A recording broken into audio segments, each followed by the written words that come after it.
On April 16 of 2023, at around 12 a.m., a man named Jacob wakes up to a strange noise outside his room.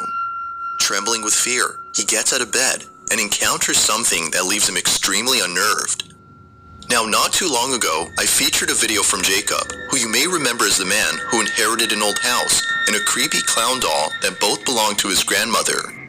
The clown doll, known as Jeffrey, scares him. Because of this, he keeps Jeffrey locked up in a separate room away from him. But then one night, something happens that spooks Jacob out of his mind. It's close to midnight when a loud bang wakes him up. He hears a couple more noises before suddenly realizing that the sounds are coming from the room next to his where the clown doll was put.